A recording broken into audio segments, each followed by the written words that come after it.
Hey guys, Mike and Kili with Long Range with the Lilies, back to bring you day 2, part 1 of Rock Lake's NRL match in October. So we all rushed back after day 1 to Scott Satterley's house, playing cornhole and having a few drinks and having a good, fantastic meal that Diana made for us. And everybody was checking their phones like every 20-30 minutes to see the standings, but the match director, Doug Glorfield, elected to just not put them out, which is a little different. But it kind of left us all guessing as to where we stacked up. So lots of conversations. I knew that Morgan King had dropped only 4. I had dropped 7 total on day 1. So I knew that I was kind of right there in the hunt.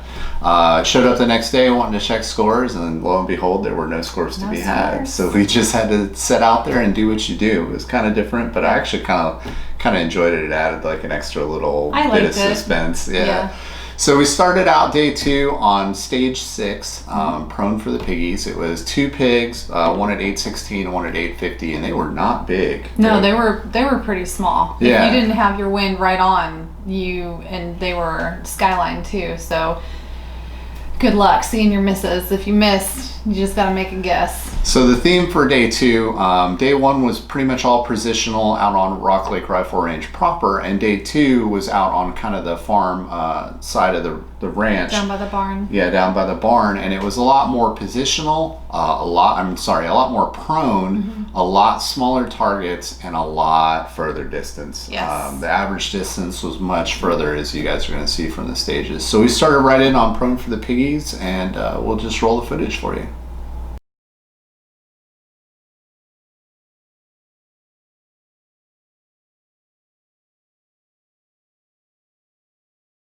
Go!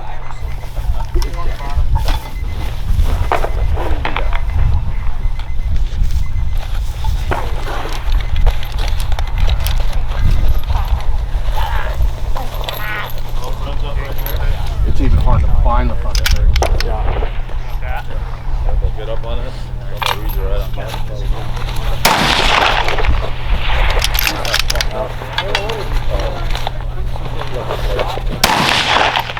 Impact! I hit it around on that giant fucking target. Oh.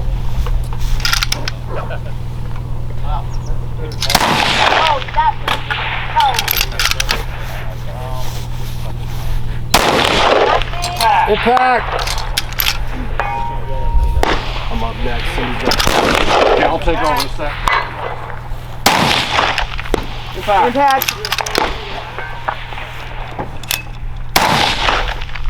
Impact!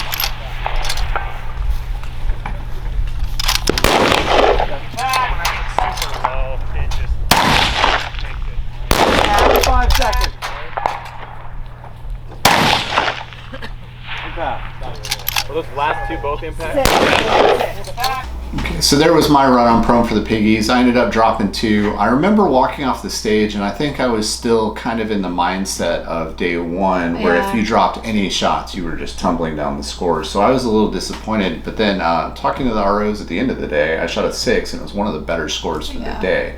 How did you feel after prone for the pigs? Terrible for starting first stage of the day. I got a 2. So like I mentioned, and you said the targets were pretty small and they were skylined. So I don't remember which shots I had an impact on, but I only had 2 for that stage, and so that set the tone. But a lot of people that were going before me that were experienced shooters that had shot at Rock Lake a lot also were having a lot of misses. You just couldn't figure out the win. So you did have a good stage for sure on that one. So leads us to our next stage, stage 7.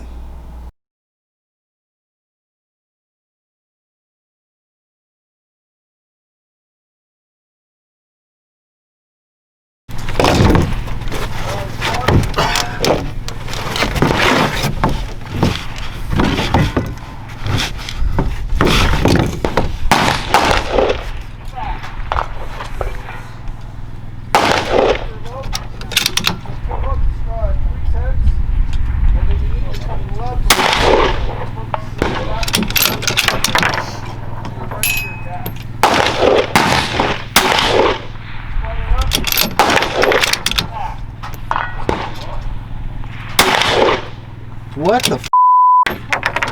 Where the missiles on that were. The last one went left. What? I think the last one went left. Definitely went left. That's what I thought. Get back! Get back!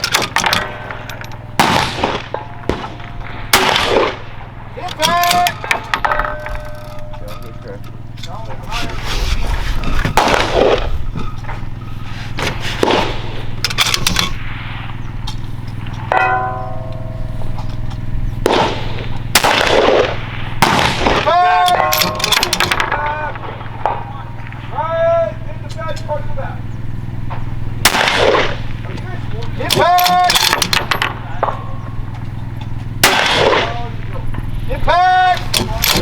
Nobody had any idea where the first target? All right, so that was me shooting stage 7. Scott Satterley actually had a triple pull sky pod, and he's the one that came up with the idea of using the triple pull sky pod in the front with a tripod rear. It was actually super stable. As you can see, I dropped 3 shots there, and I had no idea where the misses were. Yeah. The target was kind of skylined, and then it was surrounded. The backdrop was a bunch of trees and bushes, and you couldn't really see where it went. And I and nobody spotting had any idea where my misses went. Yeah, you just couldn't tell. The foliage just ate it up. And if I had hit it on the first shot, I probably would have had the other 2 points. It's just the way it goes sometimes. Again, I felt super stable. I feel like it was definitely the right plan for me. How did your stage go? I can't believe you even asked me that. It was a disaster. Definitely a disaster stage for me. 2nd year in a row, and the stage is going to get its own little video. Yeah, so Kili's going to put out her first disaster stage video with that stage, so you guys stay tuned for that. So again, to sum up the stage, I just dropped 3 shots there, and you can see I was getting a little frustrated. I dropped 2 on the first stage, 3 on the second stage, so I'm already up to 5 points down for the whole day. And I actually had to have kind of a little talk with myself as I made the long climb up to the next stage about calming down, staying in the moment. It's a new day. You have no idea how everybody else is doing. Just keep shooting. And had to kind of center myself up again, and from there it went pretty good. So made the long climb up to hill, and here's stage 8.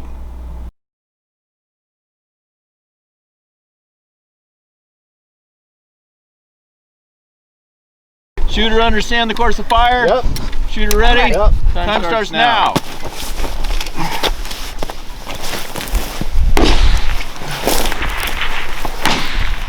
Thank you.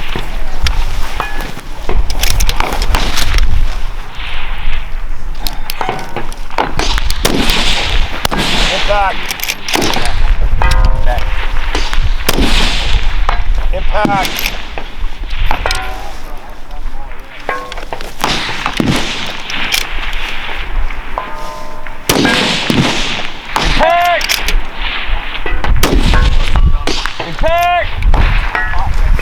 Where are you?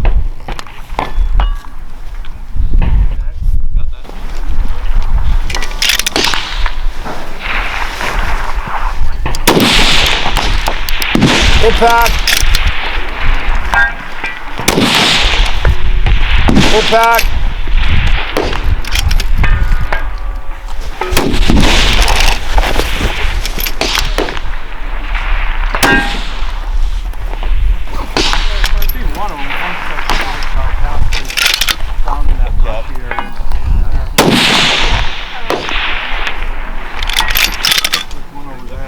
Okay, the one that's in that. Impact. I don't know. How am I doing on time? 28. What's that?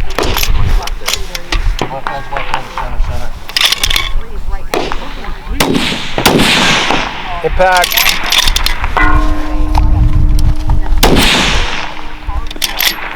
Impact. So I know what happened, Scott. Go. I kneel.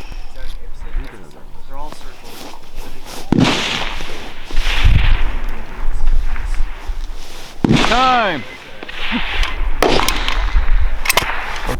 Okay, so there it is. We did a split screen on that so you could see both of our runs at the same time. You can see that Mike had a much better stage than I did. I had just come off of my disaster stage, tried to give myself a good pep talk, and then I laid down, and again, I just could not figure out the wind. My bipod length wasn't set up, which seems to be a theme for this match. Usually I don't have that much of a problem, but I was just not ready. I spent a lot of time fooling around with my bipod, and it just ate up so much of that stage for me. So on to stage 9.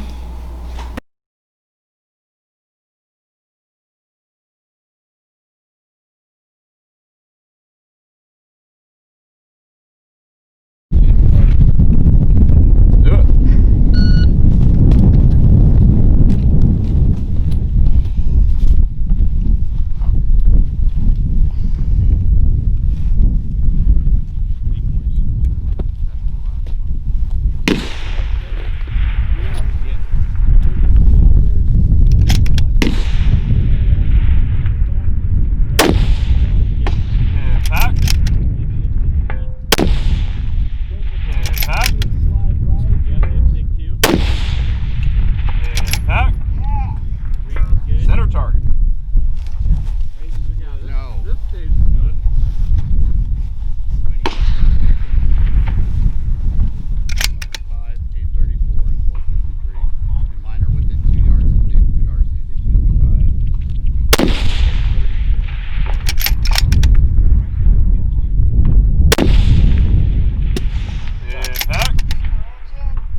Okay, so there's stage 9. Clearly, I finally was able to get my wind down. I picked up quite a few points on this stage. I only dropped 1.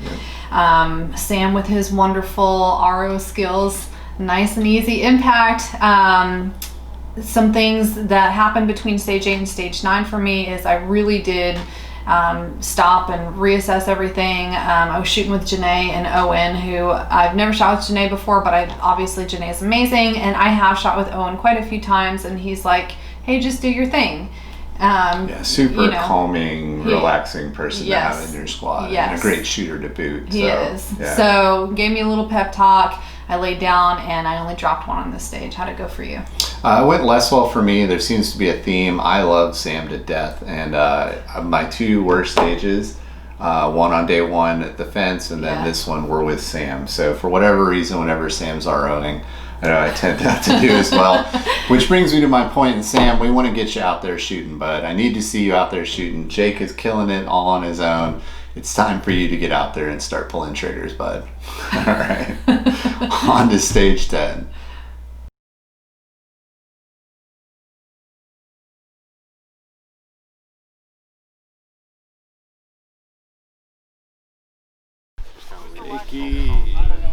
I gotta put my magazine in. Are a lot smaller. How many people these guys got? Because you're how many left? We got 4 left. Just 4? Yeah. Okay, so I'll come back for you guys. Well, I'm gonna let the second one out. Should be ready? Yep. Okay. Time starts now. Okay. Okay, so 2 spots here. I see, thank you. Wrong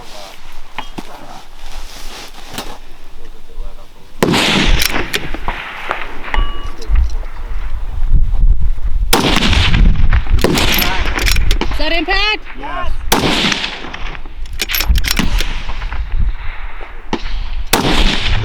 Impact.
Okay, stage 10, all the way out at the end, off the tip of the point there. And in continuing with the theme, prone long range targets. I think it was actually the longest single target, if not the close to it, at 12:56 for that third target. So it was a little ways out there.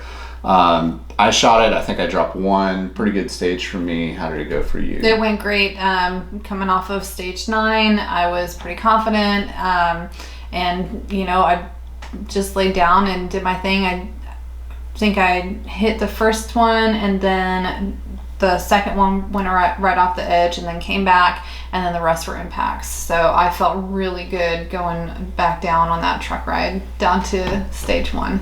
Yeah, it was just the opposite for me. I felt like the top up there on the ridge didn't go super great for me, so I had to kind of pull up my big girl panties and find myself and wrap it up on day 2, which we'll get to later. So overall closing thoughts on the first half of day 2?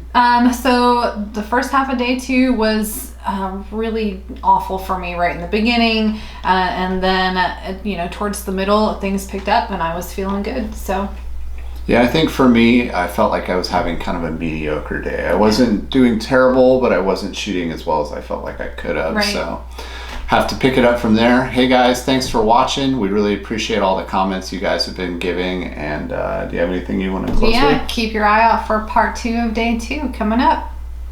Thanks guys.